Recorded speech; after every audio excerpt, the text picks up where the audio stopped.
Ok, vamos a ponerlo para que no se me olvide.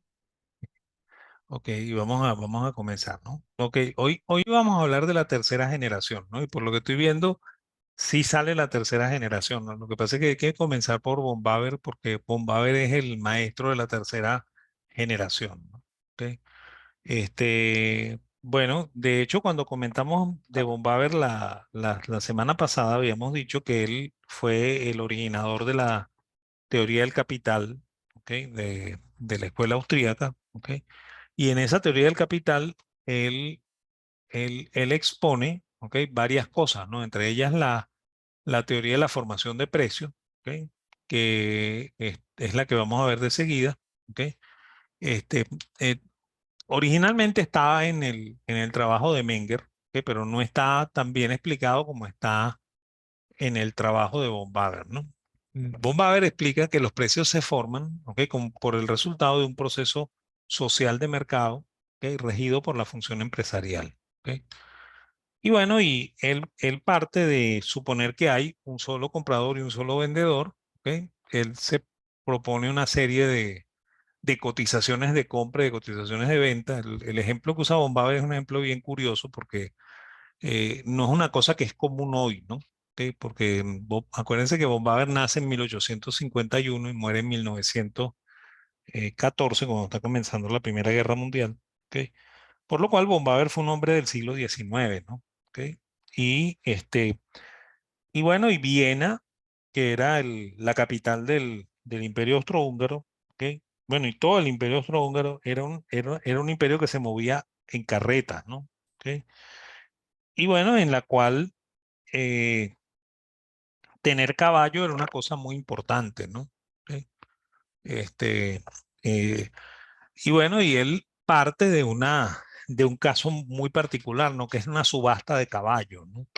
Él dice que supongamos que en un determinado momento, ¿ok?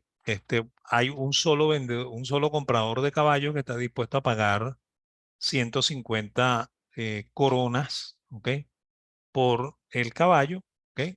Y hay un vendedor potencial que está dispuesto a vender única y exclusivamente por 260 coronas el caballo, ¿ok? Y en ese caso no se va a dar el mercado porque este señor no quiere pagar más de 150 y este señor no quiere recibir menos de 260, ¿ok?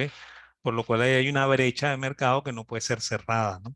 Entonces no hay mercado ese día, ¿ok? Si al día siguiente abundan los vendedores, ¿ok? Y los compradores, entonces vamos a suponer que se da el caso, ¿ok? De que tengamos todas estas cotizaciones, ¿ok? Entonces, bueno, en ese caso, ¿ok? El precio se podría fijar, ¿ok? Entre 150 y 260, ¿no? ¿Ok? ¿Ok? Y así sucesivamente, ¿no? Y fundamentalmente el precio no se forma en un precio definido, ¿ok? Como decimos nosotros cuando usamos la tijera de Marshall, ¿ok? Que decimos el precio de equilibrio es tanto, ¿ok? Sino que eso depende de la habilidad negociadora que tenga el comprador y de la habilidad negociadora que tenga el vendedor, ¿no? O sea que si el vendedor es el más hábil de la partida, ¿ok? Probablemente él obtiene 260 por el caballo, ¿ok? Si el comprador es el más hábil de la partida, entonces probablemente él obtiene hasta $100 o hasta 100 coronas por un caballo, ¿no? ¿Ok? Porque él está dispuesto a pagar 150 y con gusto pagaría 100, ¿no? ¿Ok? O sea que el mercado más bien tendería a fijarse por aquí por los $100, ¿no? Por las 100 coronas, ¿no? ¿Ok? Que es la unidad monetaria que usa Von Baber, que es la unidad del imperio, ¿no? ¿Ok? Entonces siempre se forman por, mm, por, ¿cómo se llama? Por regateo, ¿no? Y bueno, y así es como se forman los precios, pues. O sea, las subastas de caballo del Imperio Austrohúngaro en el siglo XIX son muy parecidas a la bolsa, ¿no? Y si se acuerdan, cuando hablamos la semana pasada de Menger, yo comenté que Menger llegó a las conclusiones que llegó en el libro de Principios de Economía, porque él había sido analista bursátil, ¿no? Él había dedicado una parte de su vida a ser periodista de economía de dos periódicos del imperio, ¿ok? Y le habían asignado la página económica, ¿no? Y en esa página económica él tenía que ir a la bolsa de Viena. Y bueno, y ahí tuvo que enfrentarse a la forma en la que se hacen las subastas en una bolsa, ¿no? Hoy las bolsas no funcionan como subastas, por lo menos yo no conozco de ninguna que lo haga en este momento, ¿ok? Pero yo conocí la Bolsa Caracas cuando se hacían subastas, ¿no? En la Bolsa Caracas llegaban las operaciones y el martillero las cantaba como si fuera una subasta, ¿no? A tal persona le compra a tal otra tantas acciones a tal precio, ¿no? Y entonces cualquiera eh, de los 42 corredores que había en ese momento, ¿ok? Podía inmiscuirse en esa operación, ¿ok? Y tratar de vender más barato, ¿ok? O tratar de comprar más caro, ¿ok? Por lo cual él afectaba el precio, ¿no? ¿Ok? Eso pasaba en la subasta bursátil a viva voz, ¿ok? Hoy en día no funciona así, ¿ok? Hoy en día funciona con un sistema automatizado, ¿ok? Que se parece mucho al martillero, pero no tiene la emoción que probablemente tenga el martillero, ¿no? ¿Ok? Y bueno, supongamos, ¿ok? Que estas son las cotizaciones de compra y venta de una determinada acción, ¿ok? Supongamos que el mejor comprador está tratando de comprar 1.000 acciones a $15. ¿Ok? Eso es lo que llamamos bid, o sea, la cotización de compra. Y el mejor vendedor está dispuesto a vender 1.500 acciones a 16. ¿Ok? Obviamente en este momento no hay mercado. ¿Ok? Este señor está aspirando a comprar en 15, este señor está aspirando a vender en 16, por lo cual hay una brecha ahí de $1, ¿ok? Que no se ha cerrado, ¿no? ¿Ok? ¿Cómo se cierra? Bueno, vamos a suponer que un operador distinto, ¿ok? Al que está comprando y al que está vendiendo, llama a su corredor y le pregunta, mira, ¿cómo están las cotizaciones de esta acción? Entonces, el corredor normalmente le dice al cliente, bueno, el mejor comprador está en 15, comprando 1.000, el mejor vendedor está en 16, vendiendo 1.600. Entonces ahí el cliente de este corredor le va a decir, mira, yo quiero comprar 2.000 acciones. ¿Ok? Entonces, bueno, si tú las quieres comprar ya, ¿ok? 1.500 te saldrían a 16 y las otras 500 te saldrían a 16.25, ¿no? Por lo cual comprarías en un promedio entre 16 y 16.25. ¿Ok? Este, supongamos que él le dice que sí, entonces se forma el precio porque el corredor le da, ¿ok? Con esa operación a esta cotización y a esta cotización parcialmente, ¿no? Por lo cual el mercado cambiaría, ¿ok? Y ahora el mejor comprador está comprando 1.000 acciones a 15 y el siguiente mejor vendedor está tratando de vender 1.500 acciones a 16.25, ¿no? O sea que estas acciones desaparecen del mercado porque alguien se las llevó, ¿ok? El que trató de comprar anteriormente, ¿no? Y que compró efectivamente, ¿ok? Supongamos que otro corredor llama a su cliente y le dice, mira, ¿cómo está eso? Bueno, hay un señor comprando 1.000 a 15 y hay otro señor vendiendo 1.500 a 16. Entonces él le dice, bueno, y si yo quiero vender, ¿ok? Y tengo 5.000 acciones para vender, ¿a qué precio podría vender? Bueno, mira, venderías 1.000 a 15, 1.200 a 14.25, 1.000 a 14.50 y el resto, ¿ok? Que son 1.800 acciones, las venderías a 14.45, ¿no? Por lo cual tú tumbarías el precio hasta 14.45, ¿no? ¿Ok? Entonces él puede optar por decirle, bueno, sí, vamos a hacer eso, pues. ¿Ok? O le puede decir, bueno, entonces vamos a hacer una cosa, chico, ponte vendiendo, ¿ok? las 5.000 acciones que yo quiero vender a, a 15.50, ¿ok? Por lo cual el mercado se cierra un poquito, ¿ok? Porque el mejor comprador está comprando en 15 y el mejor vendedor estaría vendiendo en 16.50, ¿ok? De nuevo, ahí no se está haciendo nada, ¿ok? Se hace cuando alguno de la compra le da a las posiciones de venta, o alguno de las de la venta le da a las posiciones de compra, o algún tercero entra y le dice, dale a este o dale a aquel, ¿ok? O sea que se sigue formando por regateo, ¿no?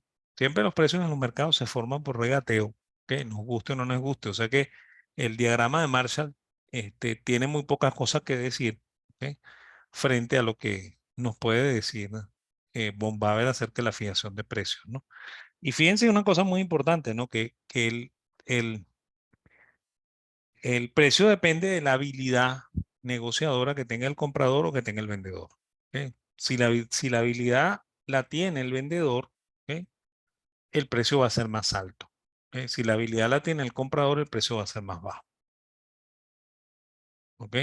O sea que así es como se forman de verdad los precios, ¿no? Y el otro elemento ¿cómo se llama? Que es paradigmático de la teoría del capital es la tasa de interés, ¿no? Porque von Baber dice que la tasa de interés no puede ser negativa, ¿no? Que es una de las cosas que dejamos abiertas en la clase de la semana pasada. ¿Ok? ¿Por qué la tasa de interés no puede ser negativa, ¿no? En primer lugar, porque la tasa de interés es el canon de arrendamiento del dinero, es el canon que se paga por el uso del dinero, no es el precio del dinero, es un valor de uso, un precio de uso, ¿ok? No un precio por la posesión del dinero, ¿no? De hecho, esa es la razón por la cual si yo pido un préstamo, ¿ok? Eh, yo tengo que devolver el dinero que me prestaron y pagar el canon de arrendamiento, que es la tasa de interés, ¿ok? O sea que la tasa de interés no es el precio del dinero, porque si fuese el precio del dinero, con pagar la tasa de interés, ya yo sería el propietario del dinero y no tengo que devolver el dinero, ¿no? ¿Ok? Entonces, es mala definición esa de decir que la tasa de interés es el precio del dinero, ¿no?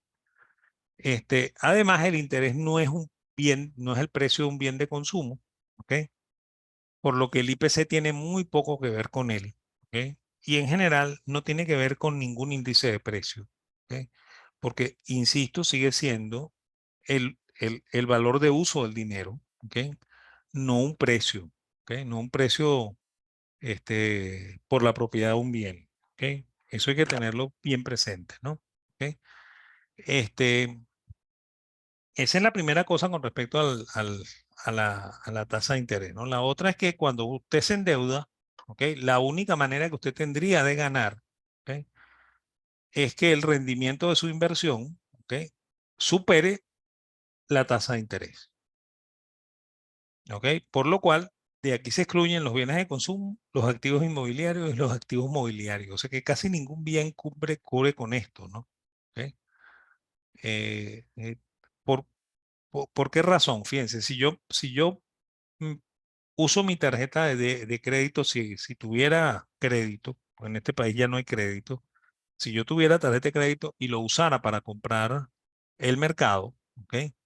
Este, eh, el mercado es una cosa que yo voy a consumir y voy a destruir, ¿no? O sea, que no voy a utilizar para podérselo vender a nadie, ¿ok? Por lo cual, la única manera que yo tendría para ganarle a la compra de bienes, ¿ok? De consumo por la vía de la tarjeta de crédito es que yo compre y use la tarjeta de crédito como si fuera una tarjeta de pago, ¿ok? Y aproveche los 45 días que tengo hasta que el saldo comienza a generar intereses, ¿no? ¿Ok? Entonces pagaría la deuda de contado, ¿ok? 45 días después. Y me ganaría el, el- la pérdida de valor del dinero en el tiempo por 45 días. ¿Ok? Es la única manera que yo tendría de ganarle al préstamo que me están dando. ¿Ok? La otra son los activos inmobiliarios, ¿no? Y quizá la hiperinflación que nosotros vivimos en el 2020, ¿ok? Nos cacheteó, ¿ok? y nos hizo entender que los activos inmobiliarios tampoco cubren contra la inflación. ¿Ok? Porque de hecho los activos inmobiliarios cayeron a precios irrisorios durante la hiperinflación. ¿Ok? Muy a pesar de que había hiperinflación. ¿Ok? Y lo mismo pasa con los activos mobiliarios. Pues, ¿ok? Si yo me compro un carro, ¿ok? A crédito, ¿ok? Yo nunca, ¿ok?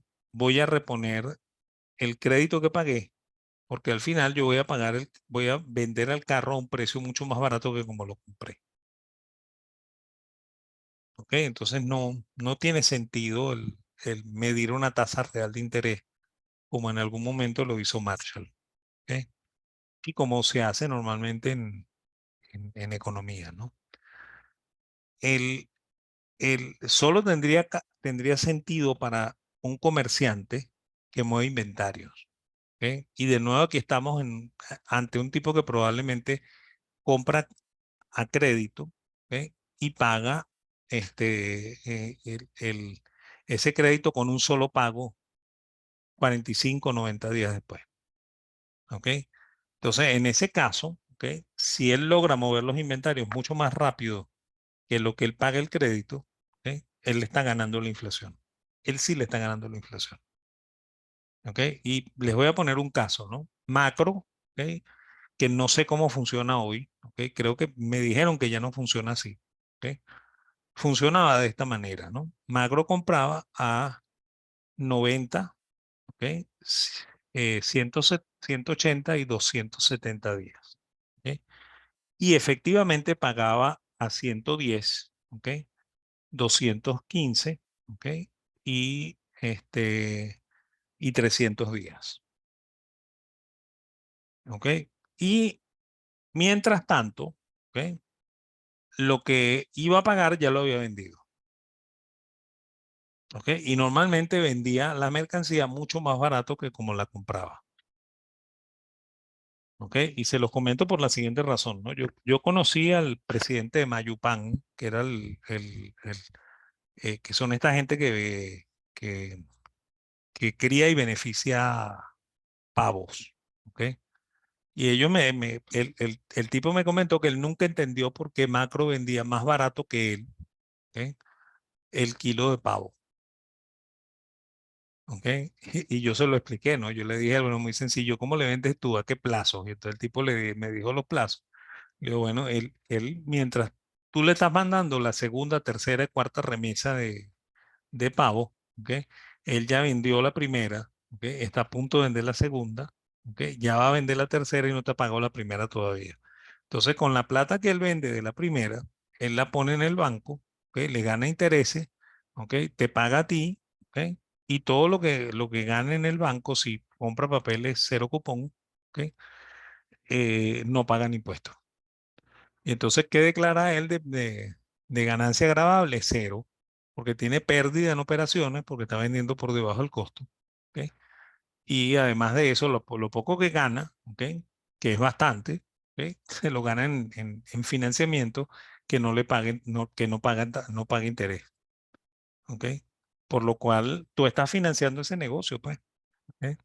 Así de sencillo, pues. ¿Ok? Entonces, en el caso de un comerciante puede ser que sí.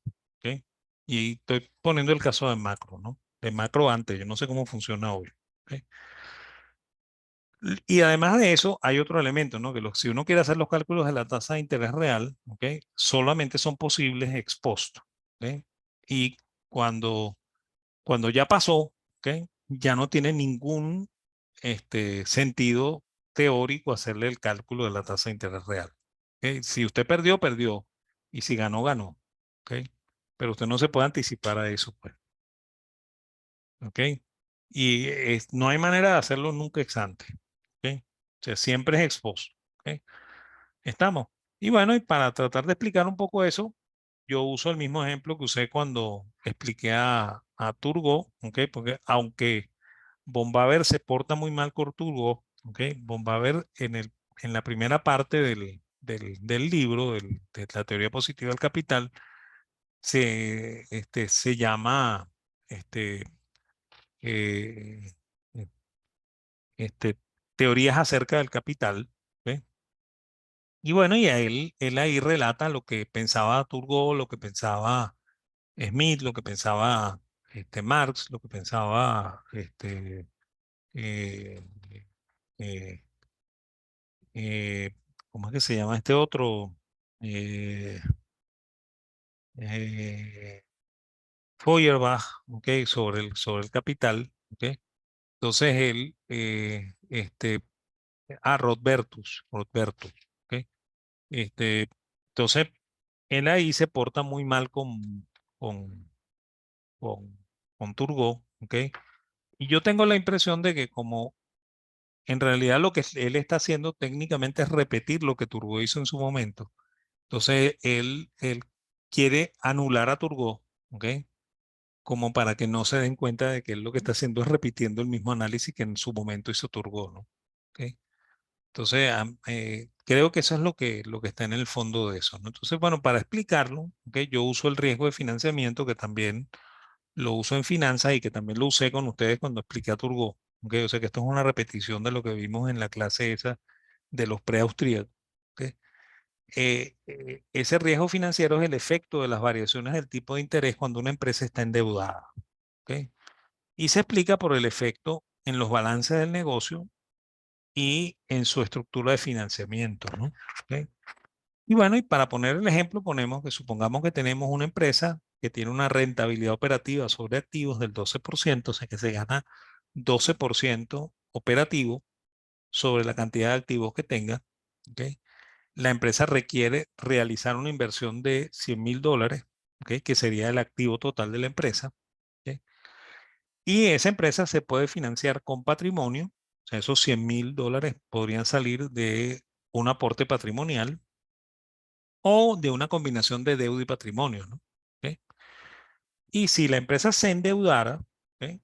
Ese endeudamiento tendría que cancelar una tasa de financiamiento del 10%, que puede variar, ¿ok? Y además, para hacer que el caso se parezca un poco más a la vida real, bueno, vamos a poner una tasa de impuestos, vamos a poner una tasa de impuestos del 40%, ¿ok? Entonces, bueno, primer caso, ¿qué pasa cuando la empresa solo se financia con patrimonio? Bueno, si son 100,000 de inversión, hay 100,000 en los activos, por lo cual debe haber 100,000 en el patrimonio porque no hay deuda, ¿no? Entonces la empresa gana el 12% de 100,000, que es $12,000, ¿ok? Como no tiene deuda, paga cero de intereses, ¿ok? Por lo cual la utilidad antes de impuestos es exactamente igual a la utilidad operativa, que sería 12,000 menos cero, daría 12,000. Y sobre esos 12,000, ella paga 40% de impuestos, por lo cual pagaría 4,800 de impuestos y le quedarían 7,200 de utilidad neta, ¿ok? El segundo caso es pensando que la empresa tiene deuda, ¿ok? Vamos a suponer que la empresa se está financiando $50,000 con patrimonio y $50,000 con deuda, o sea, mitad deuda, mitad patrimonio, ¿ok? En ese caso, el activo sigue siendo 100,000, por lo cual la utilidad operativa sigue siendo 12,000, ¿ok? Y el gasto financiero es el 10% del endeudamiento, ¿no? Si el endeudamiento es 50,000, ¿ok? 10% de 50,000 serían 5,000, ¿no? ¿Ok? Por lo cual, la utilidad antes de impuestos sería 12,000 menos 5, 7,000, ¿ok? Y sobre la base de esos 7,000, ella paga 40% de impuestos, por lo cual pagaría 2,800 de impuestos, ¿ok? Y le quedarían 42,000 netos, ¿ok? A simple vista pareciera que es mejor no tener deuda que tenerla, ¿ok? Pero la comparación no se hace en términos absolutos tampoco, ¿no? La comparación se hace en términos relativos, relativos a la inversión, ¿no? Y en este caso, yo tuve que haber invertido 100,000, porque ese es mi patrimonio, ¿ok? Si yo divido 7,200 entre 100,000, el rendimiento es 7,2%, ¿ok? Y en este caso, como yo invertí 50,000 en lugar de 100,000, pues lo otro es deuda, ¿ok? Entonces, si yo gano 4,200 sobre la base de 50,000, me daría 8,4%, ¿no? Por lo cual es mejor estar endeudado que no estar endeudado, ¿ok? Pero solamente, ¿ok? si la tasa de los financiamientos es menor que la tasa de la rentabilidad operativa sobre activo. ¿Ok? De hecho, cuando la tasa es 10 y la tasa de rentabilidad operativa es 12, conviene estar endeudado porque el endeudamiento potencia mi rentabilidad. ¿Ok? O sea que es la única razón por la que yo me endeudaría. ¿Ok? No, fíjense que no estoy usando la inflación, ¿ok? Ni estoy midiendo las tasas con respecto a la inflación, sino que estoy comparando tasa con tasa, no es una tasa relativa. ¿Ok? Sigue siendo real, pero no es real en términos de inflación, sino real en términos relativos. ¿Ok? Ok, cuando supongamos que ya esto está cerrado, ¿ok? Entonces me llega una carta del banco diciéndome, mira, lo sentimos en el alma, pero ahora el interés no es 10, sino que es 15. ¿Ok? Entonces, bueno, si yo estoy en este caso, ¿ok? Yo me río de la carta, ¿ok? La boto en la basura y me olvido de eso, ¿ok? Porque no me preocupa, ¿no? Sigo ganando el 7,2%. Pero si estoy aquí, estoy obligado a pensarlo, ¿ok? Y bueno, cuando hago mis cálculos, resulta que yo voy a seguir ganando mis 12.000 operativos, pero ahora no voy a cancelar 5.000 de intereses, sino 7.500, ¿ok? Que sería el equivalente de 15%, ¿ok? Por los 50.000 de deuda, ¿no? ¿Ok? Por lo cual me quedaría antes de impuestos 4.500, 12.000 menos 7.500 de 4.500. Sobre esos 4.500 pago el 40% de impuestos, 1.800. Y me quedarían solamente 2.700 de utilidad neta, ¿no? Por lo cual, ahora cuando calculo 2.700 entre 50.000, ¿ok? Descubro que mi rentabilidad es solamente 5,4, ¿no? O sea que es menor que en el caso en el cual no tengo financiamiento con deuda, ¿ok? Por lo cual, este, no me convenía endeudarme, ¿ok? Y no me conviene endeudarme cuando la tasa de la rentabilidad, que es 12, es menor que la tasa del financiamiento, que es 15, que fue lo que dijo en algún momento Turgot en su trabajo sobre las reflexiones de la formación y distribución de las riquezas, ¿no? ¿Ok? Y bueno, esto me dice también una cosa muy interesante, ¿no? Que si la tasa cae por debajo de 10, esto se potencia, ¿ok? Y puede llegar a rendir 12, 15, quién sabe por ciento, ¿ok? Si la tasa cae, o sea, si la tasa sube por encima de 15, entonces esto disminuye por debajo del 5,4 y puede llegar a ser negativo, ¿ok? Pero no es negativo en términos reales, ¿ok? Sino es negativo porque me está dando pérdida, ¿no? ¿Ok? Estamos. O sea, bueno, sí es en términos reales porque sigue siendo en términos relativos, ¿no? ¿Ok? Pero no es en términos reales respecto a la inflación. ¿Ok? Ok, este, en la tercera generación hay varios personajes, ¿no? Uno de los personajes es Joseph Alois Schumpeter, ¿ok? Hay mucha gente que le dice Schumpeter, ¿ok? Eso no se dice así, ¿ok? El nombre, el apellido del señor es Schumpeter, ¿ok? En todo caso, Schumpeter, pero no Schumpeter, ¿ok? Nació en 1883, murió en 1950, ¿ok? Yo estoy diciendo aquí que es un austríaco con regresión, ¿ok? ¿Por qué? Porque los austríacos normalmente son de la escuela histórica, ¿ok? Y avanzan, ¿ok? Y pasan a ser subjetivistas, ¿no? ¿Ok? Schumpeter llegó a ser casi austríaco y después se regresó, ¿ok? Y pasó a ser historicista, ¿ok?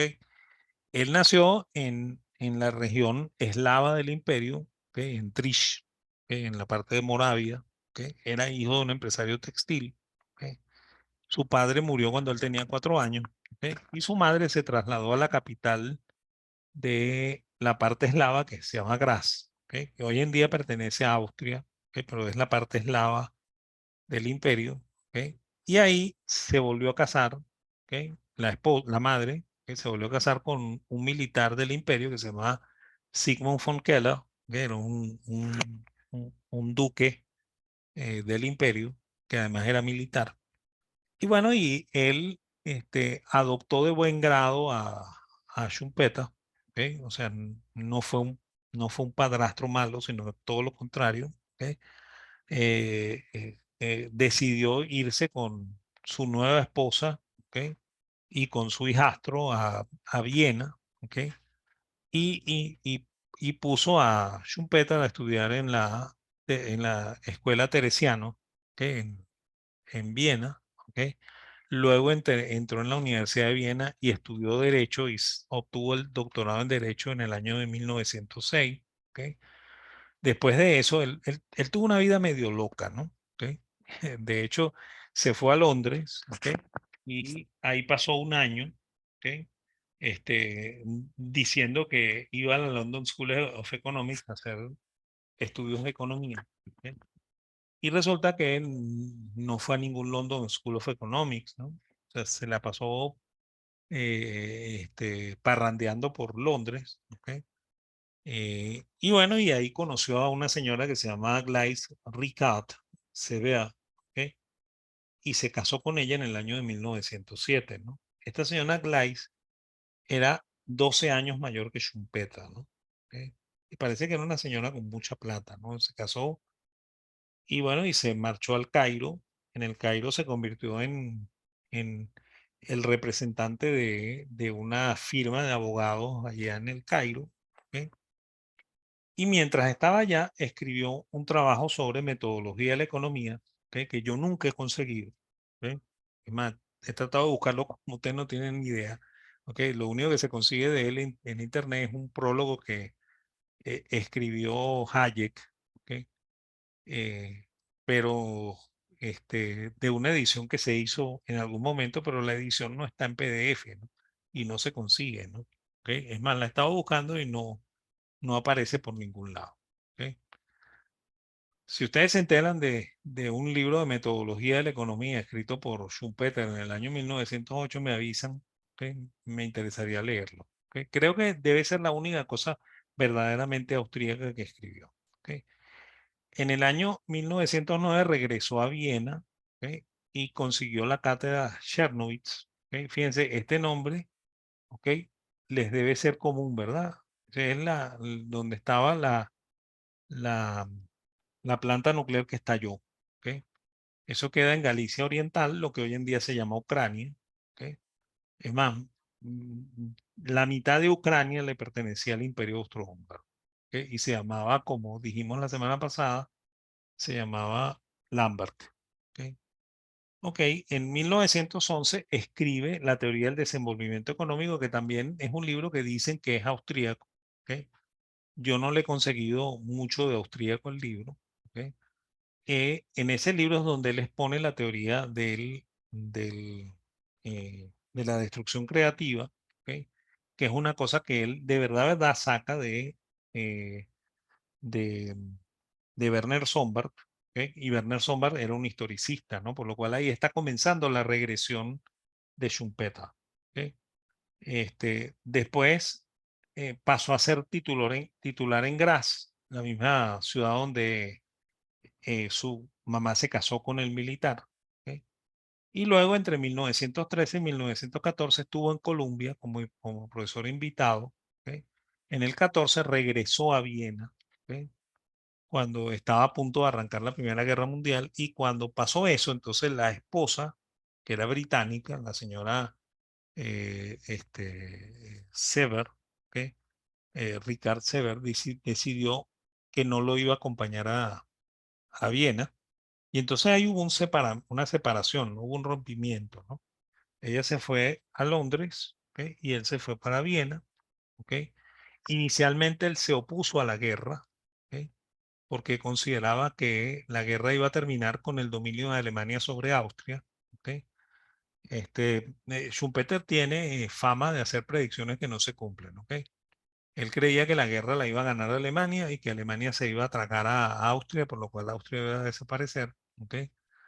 Y en el año de 1918, cuando deciden la eliminación del imperio, entonces él se une al Comité de Socialización de Weimar, ¿ok? Y firma todos los documentos junto con los socialistas, ¿ok? Los socialdemócratas, por lo cual ahí había roto completamente con la escuela.